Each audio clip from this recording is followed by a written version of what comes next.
Vamos a abrir nuestras Biblias en el Evangelio de Juan, capítulo 1, versículos del 1 al 14. Y la palabra de Dios dice así: En el principio era la palabra, y la palabra estaba con Dios, y la palabra era Dios. Estaba en el principio junto a Dios. Todas las cosas fueron hechas por medio de la palabra, y sin ella nada de lo que ha sido hecho fue hecho. En ella estaba la vida, y la vida era la luz de la humanidad. La luz resplandece en las tinieblas, y las tinieblas no la dominaron. Hubo un hombre llamado Juan, enviado por Dios. Vino como testigo para dar testimonio de la luz, a fin de que todos creyeran por medio de él. Juan no era la luz, sino testigo de la luz. La luz verdadera, la que ilumina a toda la humanidad, venía al mundo. La palabra estaba en el mundo, y el mundo fue hecho por medio de ella. Pero el mundo no la conoció. Vino a lo suyo, pero los suyos no la recibieron. Mas a todos los que la recibieron, a quienes creen en su nombre, les dio potestad de ser hechos hijos de Dios. Hijos no engendrados de sangre, ni por voluntad de carne, ni por voluntad de varón, sino hijos de Dios. Y la palabra se encarnó, y habitó entre nosotros, y vimos su gloria, la gloria que le corresponde como Hijo único del Padre, lleno de gracia y verdad. Esto dice la palabra de Dios. Muy buenos días, es un gozo estar acá después de escuchar la lectura de la palabra de Dios. Para los que nos visitáis y a lo mejor no me conocéis, yo soy David, formo parte acá del liderazgo de la Iglesia Bíblica Urbana. Y además de bienvenidas y de buenos días, feliz Navidad, porque estamos ahí en el último domingo antes de las Navidades y es muy significativo para nosotros porque esas son nuestras primeras Navidades como comunidad, el primer año que tenemos y que disfrutamos de ese tiempo tan importante, y es una completa alegría poder compartir ese tiempo tan especial con vosotros. Esa semana tuve la oportunidad de ver algunos de mis pedidos de oración del comienzo del año, del comienzo de enero de ese año.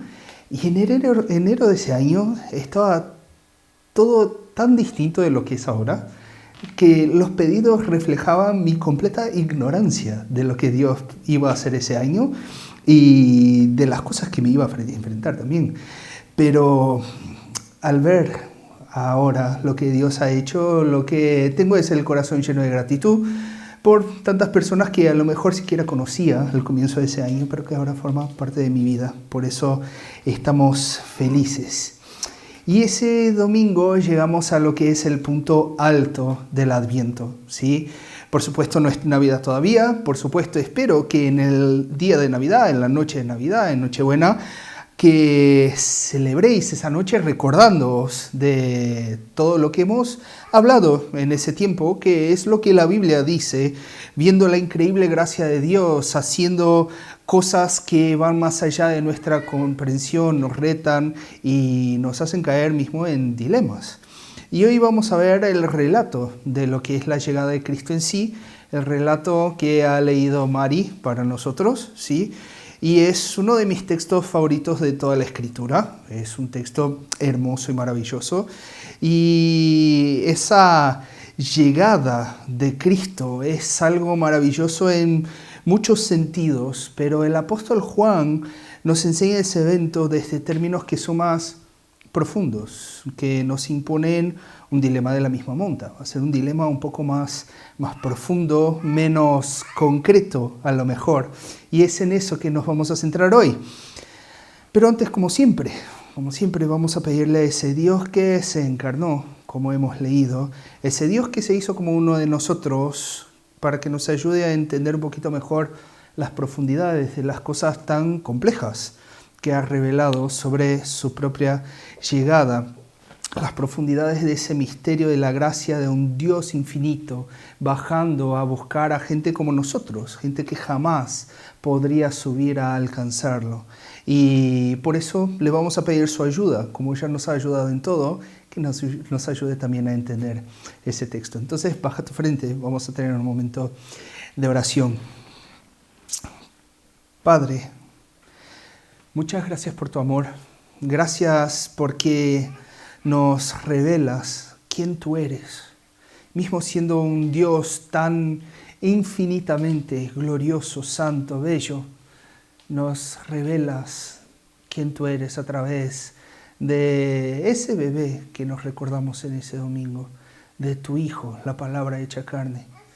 Señor, que hoy mientras miramos a la propia luz, no nos encandilemos, Señor, pero que podamos quedar maravillados con cómo tú vences todas las tinieblas, Señor, cómo tú nos quitas toda la mentira, que podamos maravillados ver el misterio de ese pequeño bebé trayendo la salvación y la victoria a un mundo tan necesitado como el que es el nuestro. Ayúdanos a entenderte, Señor, y que yo no estorbe mucho en ese proceso. Edifica tu iglesia a través de tu palabra como lo sueles hacer. En el nombre de Cristo oramos. Amén. Y bueno, estamos delante de un texto que es increíble, es un texto maravilloso, lo lees y es bonito, es bonito. Hay algunos textos de la Biblia que a lo mejor es un poquito difícil, lo lees y quedas un poco complicado, pero ese no es un caso. Ese es un texto que incluso la poesía es muy bonita. Pero también es un texto un poco raro, especialmente si pensamos en tiempos de Navidad, porque como cuando lo comparamos con otras historias navideñas, no parece lo mismo, ¿no? No hay pesebre, no hay pastores, no hay ángeles, no hay sabios, pero es la misma historia. Es exactamente la misma historia. Hay un teólogo que ya es fallecido, infelizmente, y que me gusta mucho, que se llamaba Tim Keller, que va a decir que mientras en los evangelios sinópticos, o sea, los evangelios que cuentan la historia de Jesús más o menos de la misma perspectiva, especialmente el evangelio de Mateo y Lucas, vemos la narrativa del nacimiento de Jesús enfocadas en lo que pasó, en lo que son los eventos, los sucesos, lo que es la narrativa histórica, lo que conocemos y vemos por los belenes de la ciudad, ¿sí? Y en el Evangelio de Juan, el enfoque está en qué significa lo que pasó. Mientras unos dicen y simplemente cuentan lo que pasó, acá tenemos el significado de lo que pasó. En ese texto escuchamos términos como la palabra, la vida, la verdad, gracia, luz, cosas que parece que no se tocan, que no se pueden comprender concretamente. Son términos que necesariamente nos llevan a una reflexión más profundizada. Sí que hay un bebé acostado en el pesebre, como nos dicen Lucas y nos dice Mateo. Sí que tenemos un bebé generado de una manera sobrenatural en el vientre de la Virgen María, un bebé anunciado por ángeles, adorado por pastores, buscado por sabios que vienen del oriente. Pero ¿qué es todo eso? ¿Qué es todo eso lo que está pasando? Qué bueno que preguntaste, porque es de eso que vamos a hablar hoy. Es de eso que vamos a hablar hoy. Juan nos invita a empezar ese análisis por el principio. Si vemos en los versos 1 al 3, él va a decir, en el principio era la palabra, y la palabra estaba con Dios, y la palabra era Dios. Estaba en el principio junto a Dios. Todas las cosas fueron hechas por medio de la palabra, y sin ella, nada de lo que ha sido hecho fue hecho. Juan empieza por en el principio. Y a lo mejor eso ya te resuena algo, ¿no? Pero no olvidemos que los primeros cristianos, Juan incluido, ¿sí?, tenían un trasfondo judío. Así que no habría posibilidad que esas palabras no le sonaran a un judío escuchando esa historia por primera vez, porque las palabras que elige Juan para empezar su evangelio son las palabras que eligió Moisés para empezar el primer libro de la Biblia, que incluso en hebreo es el nombre del propio libro. Bereshit, en el principio, es el nombre del primer libro de la Biblia. Y esas palabras no están ahí por acaso, no están ahí al azar. Juan las ha elegido y el Espíritu le ha inspirado de una manera intencional. Porque si existe un primero porqué de toda esa historia, ese porqué está mucho antes de los hechos concretos. Es muy anterior a lo que es el año cero de la era cristiana, o el año 1, no tenemos año 0, ¿no? O el año 1 de la era cristiana. La historia acá que nos cuenta Juan no va de un evento temporal simplemente, sino que es la historia de la realidad del mundo, de la creación como un todo. En ese pesebre está la palabra de Dios, pero es la palabra que es creadora, que es la expresión máxima de su carácter, la expresión máxima de quién es Él. Y al fin y al cabo, eso es lo que es la palabra. Acá, en todo ese texto, mi desafío y mi reto más grande en el día de hoy fue saber lo que no decir, porque este texto es infinito. Podría hablar de cada palabra de ellos por horas y horas, pero seguro os aburriríais un montón y no quiero hacer eso. Pero esa palabra, refleja algo de lo que vemos nosotros. La palabra que decimos nosotros para seres limitados como nosotros es la manera de conocer la verdad sobre uno. ¿Cómo uno conoce a una persona? ¿Cómo sabe lo que a uno le gusta, lo que uno quiere, lo que uno siente? Uno tiene que fiarse de la palabra de esa persona. Claro que a veces los hechos no están coherentes con las palabras. Bueno, somos así. Pero no hay como conocer a una persona completamente si esa persona no se expresa, si esa persona no dice lo que está dentro de sí, lo que está en su mente y en su corazón. Nuestra palabra nos define hasta cierto punto, pero nos define concretamente. En el caso de Dios, eso es aún más extremado, porque en Dios no hay incoherencia. En Dios no hay hacer algo y decir otra cosa. La palabra de Dios es Dios. Lo que dice Dios es su carácter, es su persona. Tenemos aquí, en ese comienzo de Juan, una pequeña parte de la difícil y hermosa doctrina de la Trinidad, porque la palabra es Dios, es la propia expresión de su ser de manera completa y a la vez está con Dios siendo separada de Él. ¿Cómo se explica eso? Se explica eso porque Cristo es la segunda persona de la Trinidad. Cristo es la imagen del Dios invisible. Es lo que nos dice Colosenses, es lo que nos dice el apóstol Pablo. Es la única manera de ver la gloria de Dios y no ser consumido.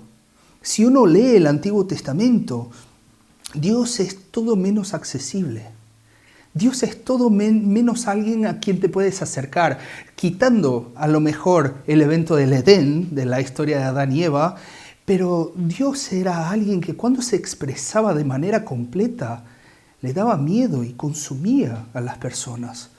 Montes humegaban, el templo se llenaba de humo y las personas no podían acceder. La cara de Moisés brillaba después de simplemente estar cerca de una parte chiquitita de la expresión de la gloria de Dios. No podíamos acercarnos a ese Dios, pero ahora tenemos a Dios de manera accesible. Ese es un Dios que podemos abrazar, un Dios que podemos charlar, que podemos comer un pescadito asado, que podemos vivir con Él.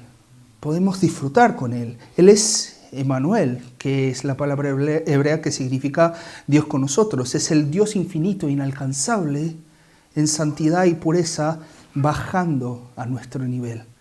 Eso lo cambia todo, porque en todas las otras expresiones religiosas es siempre lo que tengo que hacer para que Dios me acepte, lo que tengo que hacer para subir la escalera y llegar un poquito más cerca de lo que Dios es. Dios da una patada a la escalera y baja a nuestro nivel. Jesús es la palabra y la expresión exacta del Padre, y Él mismo es Dios.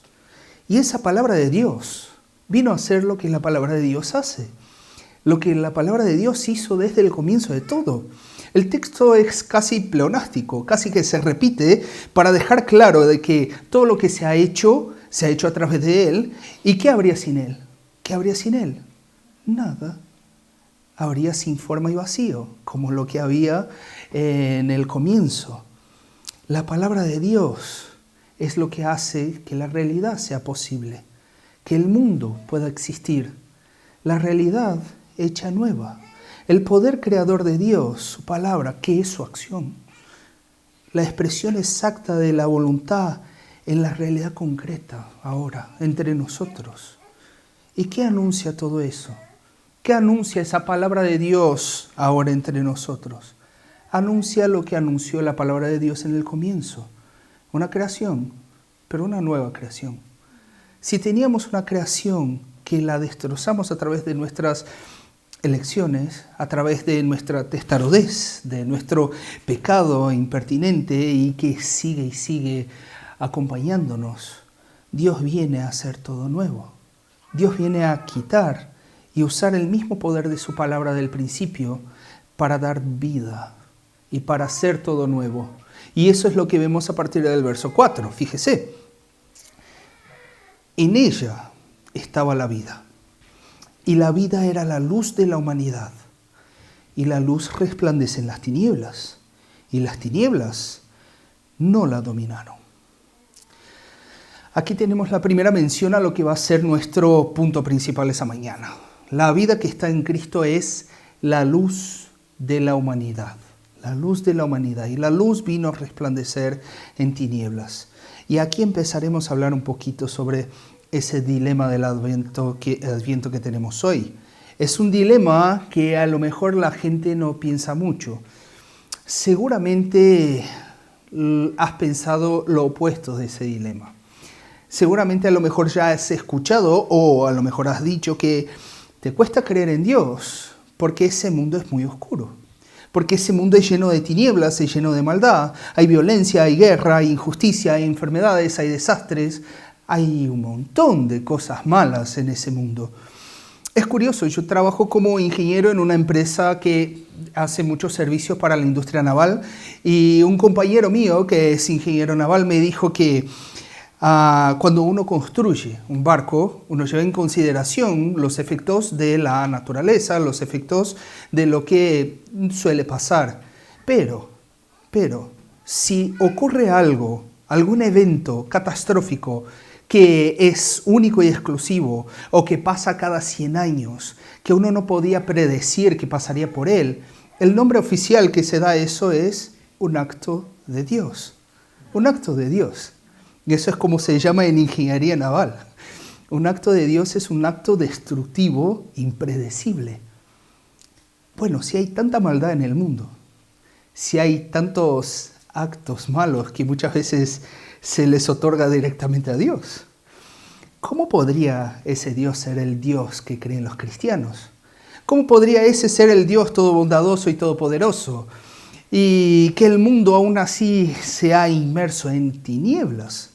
¿Cómo puede ser eso? ¿Cómo puede ser el mundo tan malo y duro si Dios es bueno?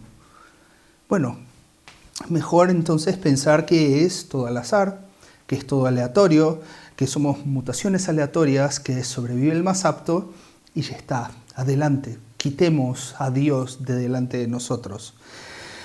Ok.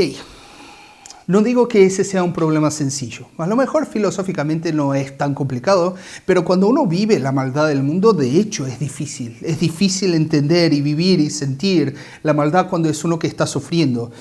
Pero vamos a asumir la alternativa. Vamos a asumir que Dios no existe. Vamos a asumir la crueldad de la naturaleza, que si eres biólogo o si has hablado con algún biólogo en tu vida, él te va a decir que la naturaleza no es un lugar dulce y tierno. La madre naturaleza no te abraza, te aplasta, ¿sí? No existe bondad en la naturaleza. Existe la sobrevivencia del más fuerte. Vamos a asumir ese sinsentido de la aleatoriedad. Vamos a asumir una moral que es completamente relativa y que beneficia al que tiene más potencia y más poder. Ok, asumámoslo. Vamos a asumir esa alternativa. El dilema ahora se pone del otro lado, no disminuye. Porque si estamos en un mundo aleatorio, sin una pizca de bondad, ¿por qué miramos alrededor y vemos luz? ¿Por qué el mundo no es completamente cruel? ¿Por qué el mundo no es completamente sin sentido? ¿Por qué el mundo, si no tiene un Dios que lo guíe, tiene tantas cosas buenas en él?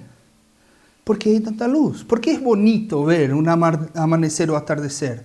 No es solamente que sea, bueno, un periodo del día, no. Lo ves y todas las veces, lo vas a ver un montón de veces en tu vida. Pero cuando ves aquel cielo anaranjado, es bonito, te llena los ojos. No es simplemente que es una cosa más. ¿Por qué llenar los pulmones de aire fresco en un bosque es placentero? No es simplemente, ay, aire puro. No, te da una sensación buena. ¿Por qué? Porque ayudar a quien no nos puede hacer nada nos da una sensación buena.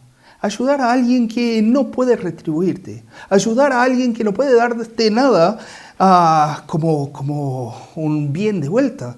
¿Por qué eso nos hace bien? ¿Cuál es el sentido de eso? ¿Por qué una combinación de frecuencias en una canción puede cambiar nuestro humor en un segundo? ¿Por qué el asado sabe tan bien? ¿Por qué? ¿Por qué las cosas son buenas? Aquí tenemos el dilema. Porque no tenemos cómo negar las tinieblas. Pero cuando la luz brilla, no hay tinieblas que valgan. Cuando la luz brilla, no hay tinieblas que valgan.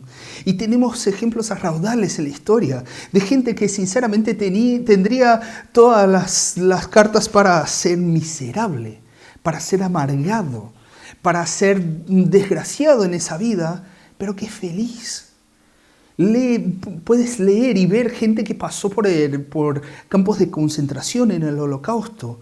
Gente que a lo mejor nació con deficiencias que lo limitan lo que puede ser su vida de manera extremada. Y gente feliz. ¿Por qué? Porque cuando brilla la luz, las tinieblas no la pueden dominar. Cuando brilla la luz de la gracia que muchas veces es simplemente la gracia común del sol brillando sobre justos e impíos. No hay tinieblas que valgan. Y en aquel pesebre tenemos una luz chiquitita, que es la luz toda del mundo, de alguna manera, en 50 centímetros envueltos en un paño. Pero por pura gracia, esa luz vence cualquier tiniebla. Esa luz no deja que la maldad domine el mundo. Y el error que muchas veces cometemos, incluso como cristianos, es creer que luz y tinieblas, que claro, son palabras que son figuradas para un montón de oposiciones, la maldad y la bondad, la verdad y la mentira, cosas así. Pensamos que son opuestos de la misma potencia. No lo son, no lo son. La luz que representa la bondad, la vida, la propia palabra que es la luz del mundo, no se compara a la maldad y a las tinieblas. Porque si el mundo está repleto de tinieblas, si los corazones de la mayoría de los españoles, según las encuestas, están llenos de tinieblas, basta una centella chiquita, basta una pequeña luz, una pizca de luz es suficiente para que esas tinieblas ya no sean más tinieblas, para que las tinieblas pierdan. Y acá está uno de los conceptos que se repiten en todas las escrituras y que son increíbles, porque Dios suele manifestar su esperanza, su gracia, su poder a través de cosas aparentemente frágiles y pequeñas y despreciables. Es como diría un profesor mío del máster, es la teología del bebé, la teología de cosas que no parecen tener poder de cambiar, pero lo cambian todo. De las manos de bebés, de las manos de pobres, de estériles, de débiles, de cobardes, de pecadores, Dios trae salvación. Dios vence las tinieblas con un poder chiquitito. Porque no va del poder de nosotros, va del poder de la luz, que es Él. La luz de Dios no necesita un reflector enorme para esparcir las tinieblas. Lo frágil, lo despreciable, lo pequeño, es más que suficiente para expresar su luz por gracia. Y eso es lo que somos muchas veces. Habrá alguna excepción de alguien que a lo mejor aquí es gran cosa, pero la mayoría de nosotros no lo somos. La mayoría de nosotros, a los ojos del mundo, somos gente común y corriente, pero eso es suficiente. En la Navidad es a través de un bebé en una cuna improvisada, de una pareja pobre y sin lugar viniendo de una ciudad despreciada, de un pueblo, de una nación insignificante en el Imperio Romano. Eso es suficiente. En la historia siguió siendo así. De la fe de un grupete de gente sencilla y sin instrucción, la fe que fue rechazada por judíos, ridicularizada por los griegos, que fue perseguida por los romanos, de esa fe, ahora nosotros tenemos la base de nuestra cultura occidental. esa fe que era de un grupito de pescadores en Judea. Y ahora es lo que moldea la mente de todos nosotros. Y si eso ha sido así en la historia del pueblo de Dios, eso va a seguir siendo así hoy. Ese menos de 1% de la población que tenemos acá en España, que puede considerarse evangélica, cristiana, protestante, ese menos de 1% de la población ya es suficiente para que las tinieblas no prevalezcan. Ya es suficiente para que la sociedad cambie como un todo. Y ese es el dilema. Miramos alrededor y puede que no parezca.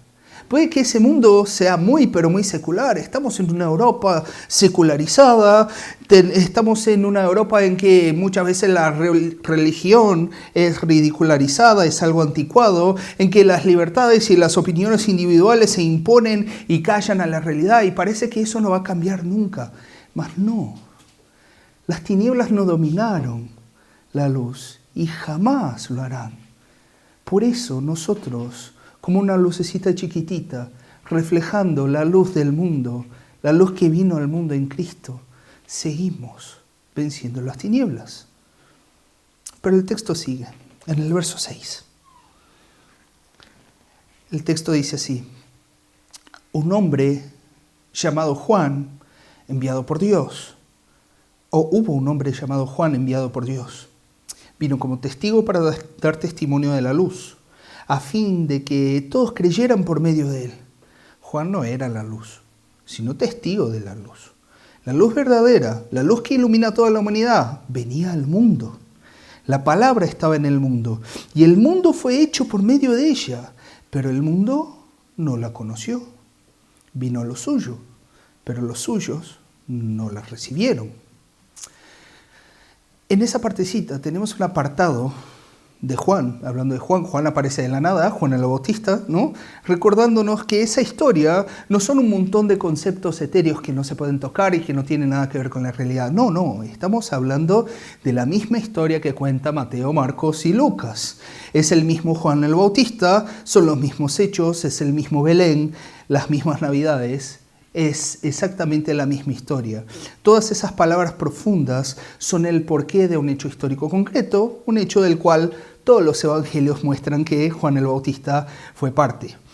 Pero acá vamos a ver el segundo aspecto de ese dilema apareciendo, porque nos percatamos del tamaño de nuestras tinieblas, del tamaño de las tinieblas en el mundo, cuando vemos a la manera que Jesús fue recibido en ese mundo.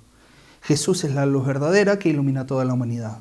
Jesús es Dios hecho carne. Es la palabra de Dios creadora y la vida que sostiene a todo. Es Dios delante de nuestros ojos. Pero ¿cuál es la reacción a Dios delante de nuestros ojos? Rechazo. Vino a los suyos y los suyos no los recibieron. Las tinieblas son tan grandes que no es solo que sea un misterio como algo bueno pueda pasar. No es solo que es un misterio cómo tenemos cosas buenas y placenteras en ese mundo, pero es un misterio cómo podemos probar cualquier cosa sobre Dios y sobre el bien. Porque por nuestra capacidad lo que hacemos es rechazar a la luz. Jesús es la prueba de que podemos tener a Dios delante de nuestros ojos y aún así siquiera enterarnos de ellos. Y más, rechazar a lo que vemos y a lo que está evidente delante de nosotros. Y bueno, siempre tenemos esa tendencia de creer que a lo mejor, esos judíos malos del siglo I, ellos eran muy retrasados, eran personas malas, eran personas cortas y tercas. Pero nosotros no, nosotros amamos a Jesús, nosotros la haríamos mejor. Ellos eran mucho más testarudos, nosotros tenemos el corazón más blandito, ¿sí? No. Pensamos que si Jesús estuviera delante de nosotros jamás lo rechazaríamos, que seguramente oiríamos a su voz y lo seguiríamos. Hoy día tenemos el registro de sus palabras.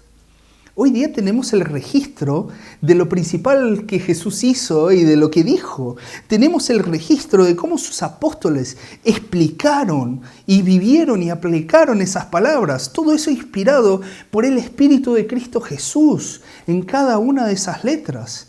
Y aún con todo eso, nuestro rechazo y nuestra lucha sigue siendo la misma. sigue siendo la misma.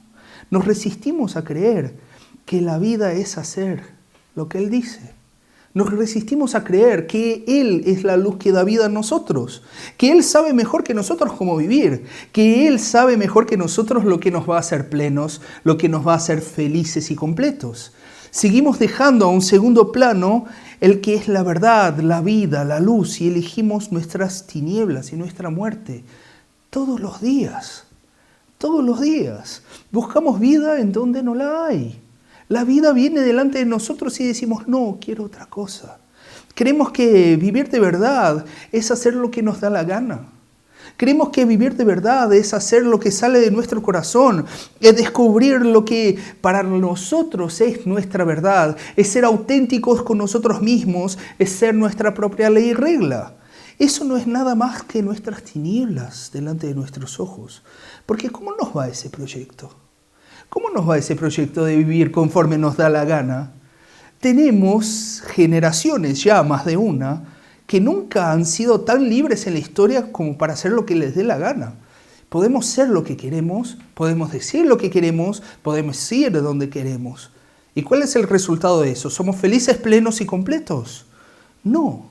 Somos ansiosos, deprimidos, frustrados, inseguros. ¿Por qué? Porque vivimos en tinieblas. Porque si nuestra alegría, nuestra identidad está en cosas que nosotros conquistamos, en cosas que creamos, en cosas que hacemos, que definimos, ya sea lo que quieras, ya sea dinero, carrera, estudios, trabajo, familia, cuerpo, placer, lo que quieras.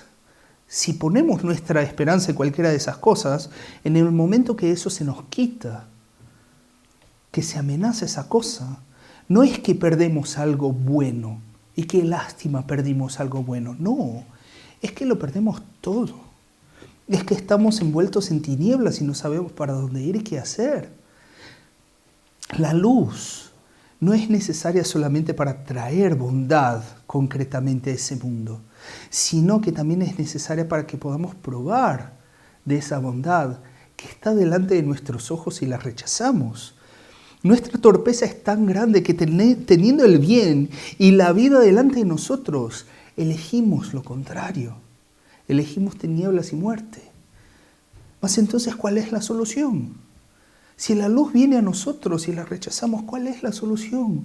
¿Cómo es posible salir de esa situación? Qué bueno que lo has preguntado, porque es de eso que va el texto a seguir. El texto, yendo al fin, nos muestra a partir del verso 12. Mas a todos los que la recibieron, a quienes creen en su nombre, les dio potestad de ser hechos hijos de Dios. Hijos no engendrados de sangre, ni por voluntad de carne, ni por voluntad de varón, sino hijos de Dios. Y la palabra se encarnó y habitó entre nosotros. Y vimos su gloria, la gloria que les corresponde como Hijo único del Padre, lleno de gracia y verdad. La respuesta que nos da la Biblia a cómo podemos disfrutar de la luz es que esa capacidad es un milagro. Es un milagro. Un milagro tal cual el que nos recordamos en esa Navidad. Es un nacimiento que no es por medios naturales, que no tiene que ver con nuestras capacidades. No es María que usa sus medios para quedarse embarazada, ¿no? No somos nosotros los que somos tan listos que recibimos la luz y la vida. Eso todo es obra de Dios. Eso todo es obra de Dios. Una obra que tiene su punto álgido en el mismo lugar que la creación del Génesis. Porque si la creación en el principio muestra su expresión máxima en la creación del hombre, aquí en la nueva creación tenemos otra vez carne, cuerpo como la expresión máxima. Pero ahora es la propia palabra, el propio poder de Dios que se hace carne. Es la luz de la gloria de Dios que es tan intensa que Moisés no la podía contemplar, que hacía que su faz brillara a los otros, que llenaba el templo de humo y que impedía que la gente se acercara. Esa gloria ahora habita entre nosotros. Esa palabra es increíble, me encantaría pasar algún tiempo hablando de qué quiere decir habita, pero lo que importa es que Dios ahora nos expresa en un lugar. No tenemos una catedral sagrada, un templo sagrado, un tabernáculo sagrado. Tenemos una persona. Tenemos una persona que está en el lugar que estemos nosotros, que promete estar con nosotros en donde estemos. Esa persona es la gloria de Dios, que nos permite acceder a la luz de vida. Es la luz de vida que se dispone a tomar una forma que entendemos, que desciende y se dispone a ser rechazada por gente mucho menor, mucho más torpe, que se dispone a humillar, a amar asumiendo la vulnerabilidad de un bebé. Es Dios obrando para que tú y yo, para que una multitud incontable de gente de todo lugar, de toda lengua, de todo pueblo, de todos los tiempos, no sea más esclava de las tinieblas. No porque es muy lista, no porque es muy buena, no porque es mejor que nadie, pero porque fue alcanzada por esa gracia y por esa luz. Por eso en ese domingo de Navidad, o previo a la Navidad, la invitación es muy sencilla. La invitación es que sigas a la luz. Muchas veces en la película vemos gente diciendo, no sigas a la luz. Acá sigue a la luz, sigue a la luz. Pide por ese milagro en tu vida. Esa acción de Dios a través de cosas pequeñas, a través de cosas que siguen siendo pequeñas. Lo que necesitas no es una donación increíble para la iglesia, pero si quieres la puedes dar, ¿ok? Pero no es eso lo que se necesita. No necesitas una peregrinación, hacer todo el camino de Santiago, que está guay, pero no lo necesitas hacer. Lo que necesitas es simplemente una oración. Es fe, una palabra, una confesión, arrepentimiento. Cosas que muchas veces nadie va a ser capaz siquiera de ver. Pero eso es suficiente. Esa centella es suficiente para que la luz disipe las tinieblas. Y entonces podamos disfrutar de esa bondad que Dios trae a ese mundo tan torcido. De esa nueva creación que un día solapará y sacará del lugar a la creación antigua por siempre. Esa es nuestra esperanza. Esa es nuestra Navidad.